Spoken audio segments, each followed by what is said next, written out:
Boom. Boom. What's up, Jim? Out there, and I'm doing awesome, man. Lots is up, dude. I got to tell you, man. So much to talk about. I have 5 real estate settlements this week, and the snow is pounding down, getting ready to. The snow is bearing down on us, getting ready to pound down. That is going to be interesting to see. Stores are shut down left and right, so procrastinator guys out there better get out early and get their Christmas presents bought and taken care of. Otherwise, they're going to be left not holding the bag. Yeah.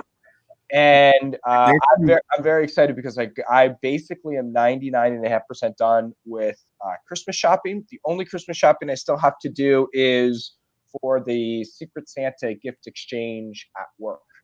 So and another Secret Santa for my my group of friends, but I don't know when any of those groups are actually getting together because of everything that's going on with COVID. What you done with your Christmas shopping yet, Josh? Nothing. 10 Absolutely 10 days. Zero. So my wife's birthday is at the beginning of December, right? Okay. And so it's like this big buildup of, making sure that I got my presents and my ducks in a row with her. And now it's going to be a sprint. We got, hey, there's 10 days. And then we're going on the trip after Christmas. So, we got a lot going on this month. It's fun. Nice. So I got my Christmas shopping done. I've got a bunch of settlements coming up this week. I'm also hoping to get my hair cut. It's been before we get into. I'm worried that the shutdown might become even more strict. So and then barbers have to close again. Remember how oh my gosh! I just stopped cutting my hair and my face. Josh, I love that you have your you have your summer hat on today. You introduced to us while you were on vacation. It's so infrequent that I find a nice hat. I find like one nice hat a year that fits my head well. Oh, you think that's a nice hat? I gotcha. Well, and then like it becomes my work hat and then it's destroyed in like 6 months. I have plenty of those, but whatever. Speaking of work, how's Hetrick going?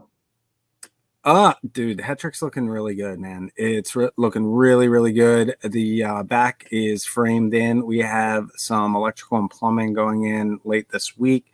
I got to reach out to Taz today and solidify some things with the HVAC, but I'm walking the job site on Thursday to go over the drywall install. So I'm trying to plan this that I'm going to come back from vacation. The drywall will be done in nice toasty place. So you're on vacation? You didn't ask me. I know. Listen, vacations don't stop me, man. I'm unstoppable. The show just keeps going on. That's true. That's very true. But ultimately, what we're looking at over Hetrick, it is really moving along. We're looking to get drywall closed in by the end of the first week in January. And then the place is really going to start looking cool. We got a lot of really nice finishes and things that'll, week to week, that's when all the fun stuff happens. All the boring stuff happens behind the scenes. But once you get the walls up, things start coming together. Nice. Yeah. Hey, well, let's jump into content here, my friend. 100%. So let's see here. Did I stop sharing? There we go. No, I think we both hit it at the same time. So funny story, Josh. I was in Philadelphia yesterday, totally social distance, masked up and everything like that, visiting a doctor. He was one of these highfalutin ear doctors. And what's funny is in the hospital down there at Penn Medicine, they have like 5 red dots on the elevator doors. And it's like, you cannot, go anywhere else. And I think it's funny that, where you have to stand on your dot and not move from your dot. There's one in each corner and one in the center, only 5 people allowed in the elevator at a time, and signs everywhere about it.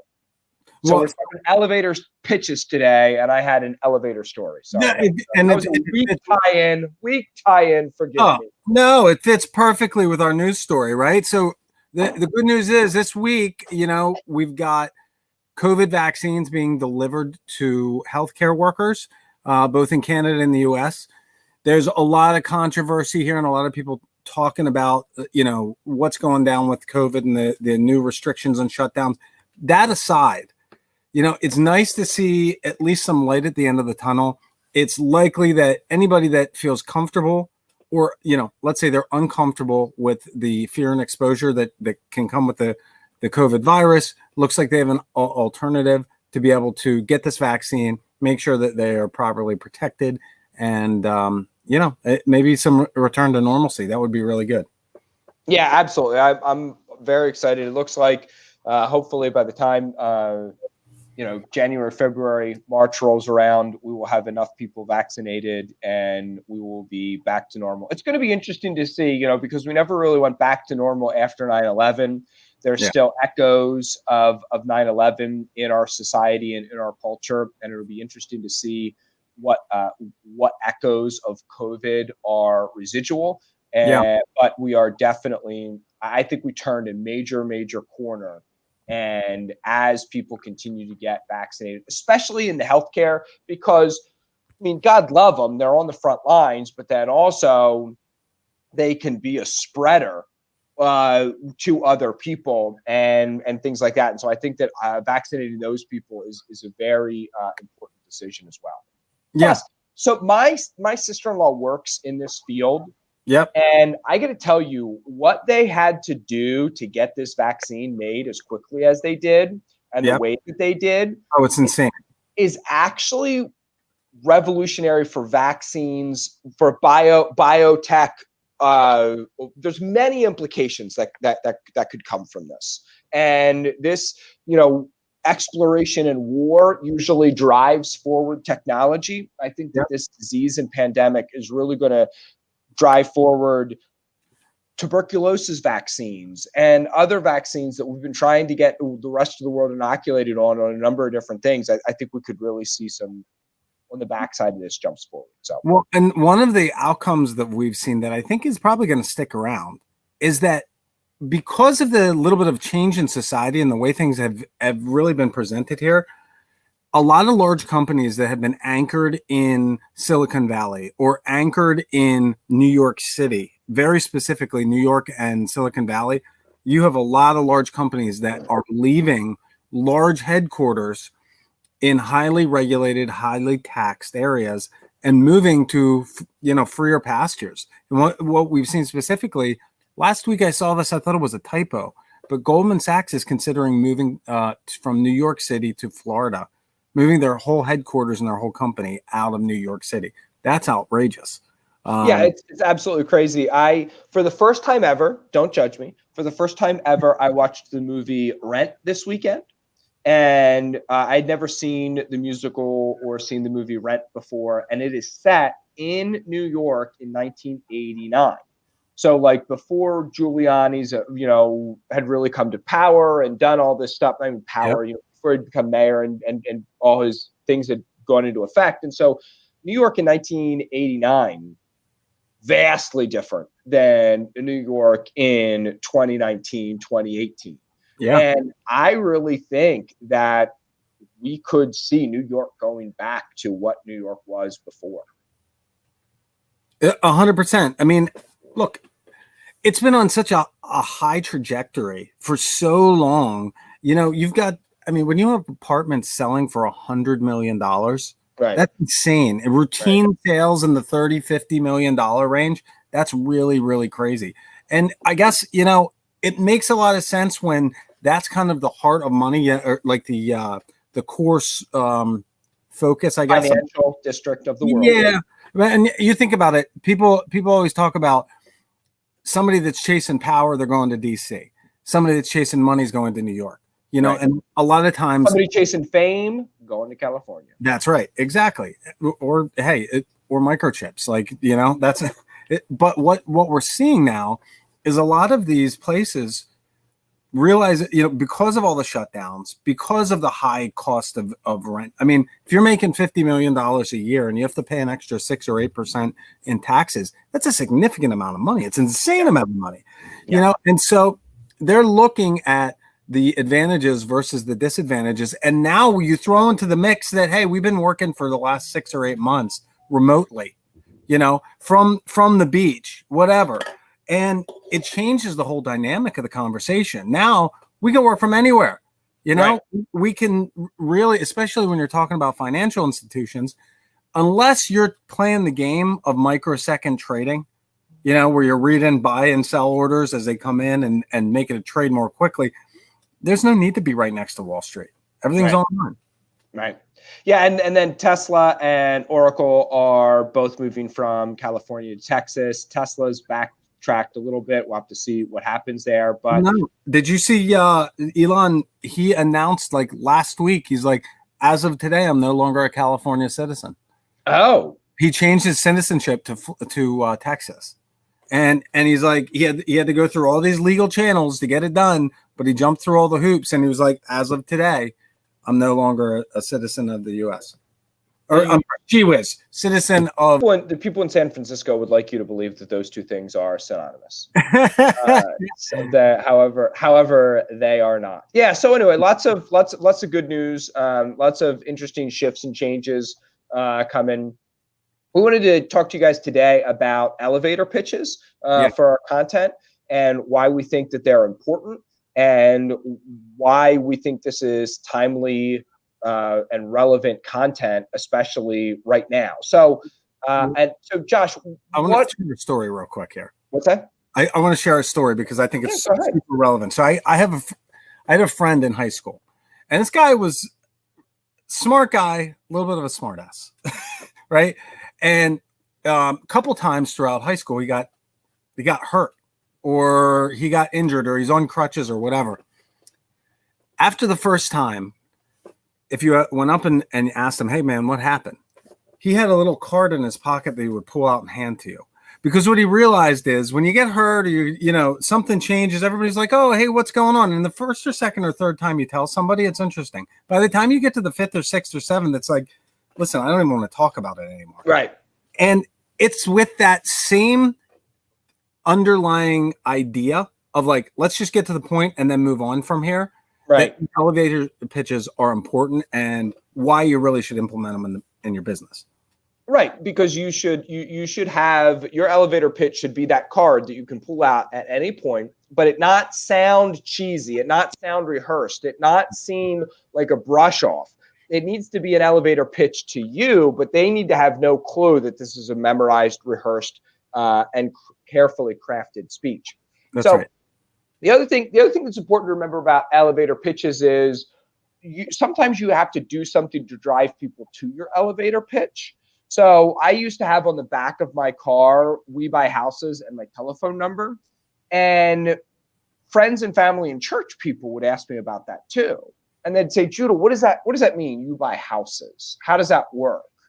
And after church one day, this woman came up to me and she said, Judah, what does that mean that you buy houses? And I said, well, people, when they're going through a downturn in a job or sometimes a good situation, whatever good or bad happens to their life, their real estate becomes a problem.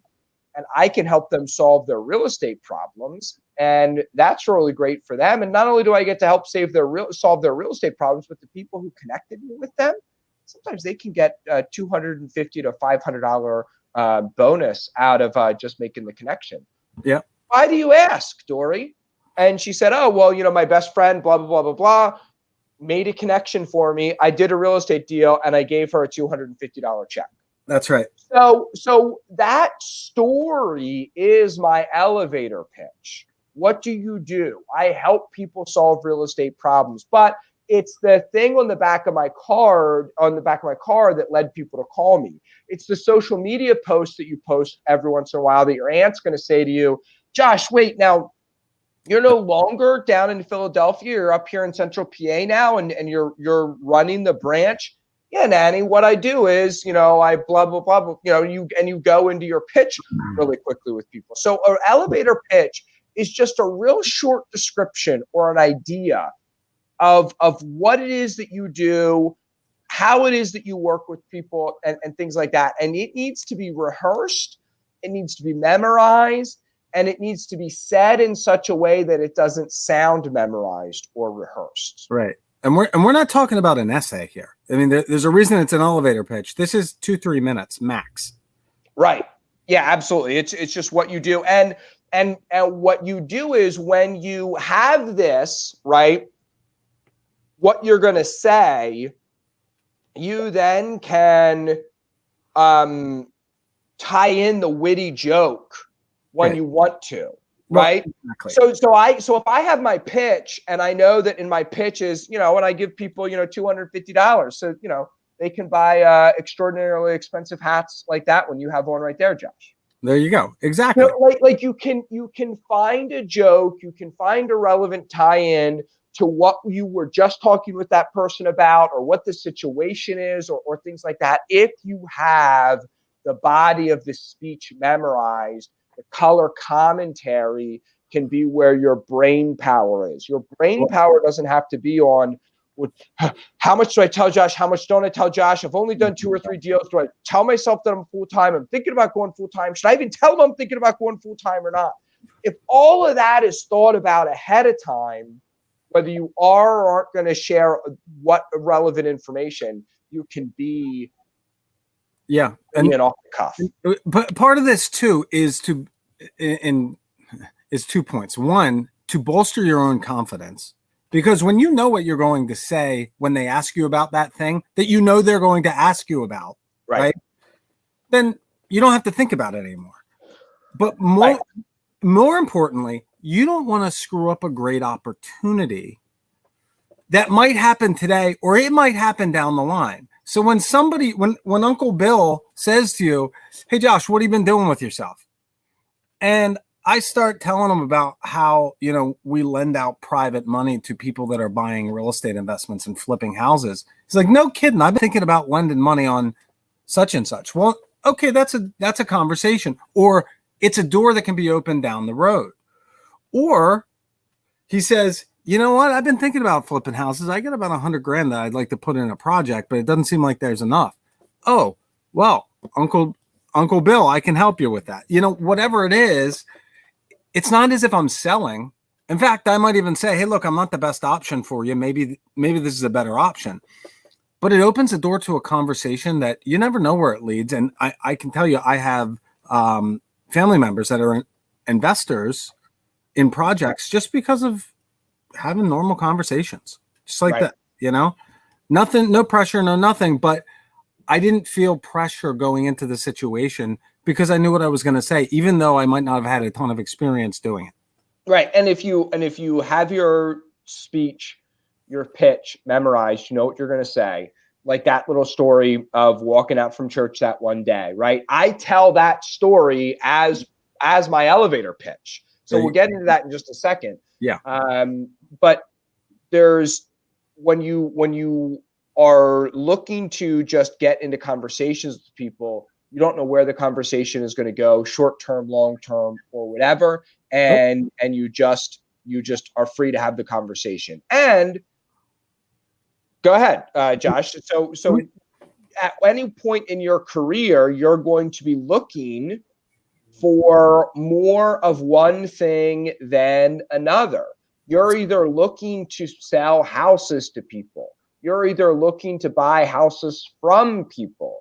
You're looking to raise money, or you're looking for, just answering the question of, what do you do? What have you been up to? And do you know any contractors? And, what's been going on? Hey, Judah, what's new and exciting with you? I got to tell you, man, I'm having so much fun in the real estate business, but this real estate being crazy like it is, I'm having a hard time finding contractors. That's right. And I'm spending a lot of my time, effort, and energy on screening good contractors.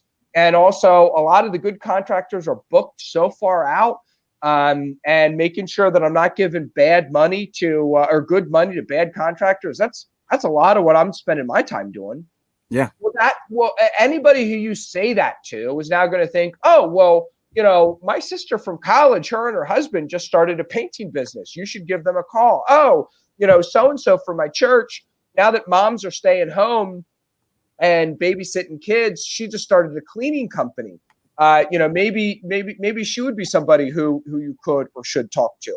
And you're just looking to get leads for more people to talk to. For any one of these things, one of these is going to be your focal point in your business at any one point, so you can have a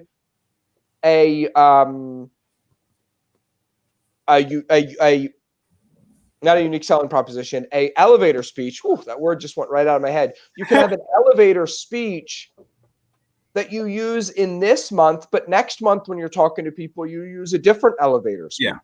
Well, and you know what, Judah, what I find often, like, it's not necessarily, you're not trying to sell the person you're talking to. It's like anything else. Do they know anybody that needs or wants to sell their house, that's looking to buy a property, that's, got money to invest in a deal? Or, right. And you don't even have to be that direct as to say, Josh, do you know anybody? You just, you tell the story in a certain way that they're asking themselves, do I know anybody? They're asking themselves, how can I help Josh in this situation? Oh, this is weird. We're only broadcasting on half the platforms. That's weird. Huh. Anyway, whatever. So the bottom line is, whatever you should be prepared to talk about any of these areas at any given time. You ought to have 4 as a minimum, right? And as Judah said, you want to be telling a story. You talk about buying houses, like, when somebody says to you, hey, what are you doing now? Well, I just bought a house that we're renovating, down the corner from where I live in Palmyra. We're looking for other properties, but right now it's kind of, it's tough to find houses. But we work with people that, just don't have a ton of options, or, they're looking to sell quickly, whatever. It opens the door. Now they're like, oh, well, your aunt so-and-so, she had that house that she, that she inherited that's a mess. You got to talk to her. And then, yeah, she probably wants too much, but it opens a conversation to more stuff. All right. So, Judah, how do we put this together? Let's take a look at this here. All right. So this is the deadly secret. Okay. Fact, little bit of information. Fact, little bit of information. What? I learned this from so here's how this works. If you tell somebody a fact, and then if you tell somebody an undeniable fact, and then you tell somebody another undeniable fact, the third thing you tell them, their brain believes without thinking about it. Josh, I have the best salt to sprinkle down on your on your sidewalks that you could ever get. You should buy it from me. Okay. Well, how much is it? Why does he say it's so good? Well, does it work? Doesn't it work? Whatever. Right. Like your mind automatically comes up with 1,000 objections. How about if I say it like this? Josh, there's a real big snowstorm coming. And a lot of people find that even after they shovel, there's still a lot of sleet and iciness and stuff like that left behind. I've found a really great salt that people can put down to prevent themselves from having to reshovel over and over again. Huh, that's cool. We talked about the setup, but do you hear in your brain how much more believable that sounds? Absolutely. Right? So you give somebody fact, little bit of information. Even though Josh knows it's going to snow and I know it's going to snow and he knows it's going to snow, I waste our time talking about that undeniable fact, not the ratio of calcium chloride in the salt, right? We focus so much on, oh, you should believe me because of how great my product is. And let me list out how great my product is. So you do undeniable fact, little bit of information. Here's what this looks like in the real estate world. Josh, the stock market has been up and down and all over the place this year. I mean, some people just refer to it as the Wall Street casino. And do you remember how last time when everything crashed and the real estate market crashed and we had the Great Recession? I mean, people were wiped out and lost their retirements. Yeah. I help people get above market returns without putting their predictable, safe above market returns without putting their money at risk in the Wall Street casino. See, if you say I help people get above market returns without those fact, little bit of information. If you just say I help people get above market returns everybody thinks Ponzi scheme. Everybody thinks, I wonder what he's doing. How can that be legal? Is it really safe? Is it whatever? But when I give somebody other two facts before the little bit of information, their brain says to them, oh, I wonder what that is. Oh, well, that sounds interesting. Tell me more. And or how about we find these amazing off-market properties that, we're buying at way below market value, and we're doing construction that gives us a $2 or $3 return on every dollar we put in construction. So, I basically what we do is we have investors that fund that, and we're able to build in a return for them of 10 to 12% on their money while they're in at really pennies on the dollar, right, as the value of the property. Right. So crafting your speech into something that's comfortable for you. Now, listen, tell the truth, don't exaggerate. Okay. Yep. Never say that you are the biggest, baddest real estate investor out there. And this is what I call the Jesus principle. Okay. And I don't mean to get preachy, because I think that there's a whole lot of life and business lessons we can get from the man from Nazareth. Okay. So whether you think he was the author and perfecter of your soul, or whether you think he just started the largest organization of men ever. I mean, the Christian church is the largest organization of humans ever. I mean, he obviously knew what he was doing when he was communicating. And when he showed up into people's lives, he never said, I'm the greatest, I'm the biggest, I'm the baddest, I'm the whatever. He always was humble, and he was always third party in everything. He was like, hey, listen, I know this guy, and he owned a vineyard, and blah, blah, blah, blah, blah. Or there was once this little woman, and she had a problem with whatever. And so she went to the king every day and asked him for relief time and time again. So when you show up like Jesus showed up, and third party everything. And walk on water. Right. Yeah. Just because you can walk on water, don't walk on water. I mean, think about it. Yeah. Gosh, if you could walk on water, how many times this week would you have walked on water? Yeah. I would have walked on water a lot this week. Jesus could have done backflips and cartwheels on water, and we know that he did it once. So, sure. So that's how you should be. Don't try to impress people. So when you tell people about what you've done, just tell a parable, tell a story, third party it, keep it simple. Also, remember what's in it for them. Like Josh very subtly is telling people that if they invest their money with him, they can earn a 10 to 12 to 14% return, right?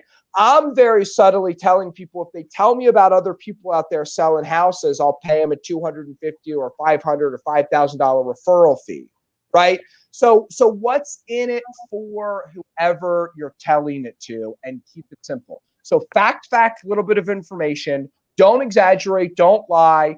Have your speech memorized so that you can focus on all of the other, how to make this currently relevant and be witty and things like that. Also, you're the average of what you tell people. You don't have to tell people this whole long story. This is my struggle.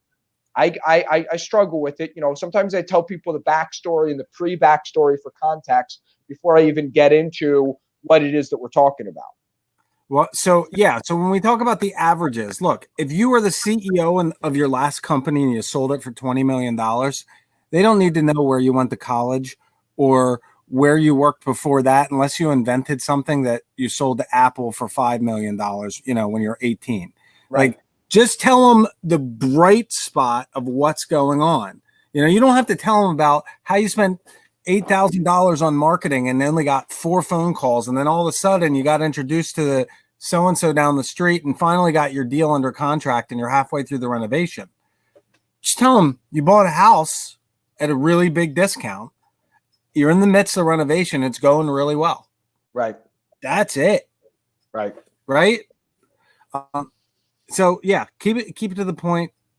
Talk about the averages and keep it simple. Third party, really simple stuff. I know. Last little breadcrumb I'm going to give people. And this made a huge difference in me. I mean, I'm 41. I didn't learn this lesson until I was like 35. And here's what you do. You write out your elevator pitch. You get it on a piece of paper.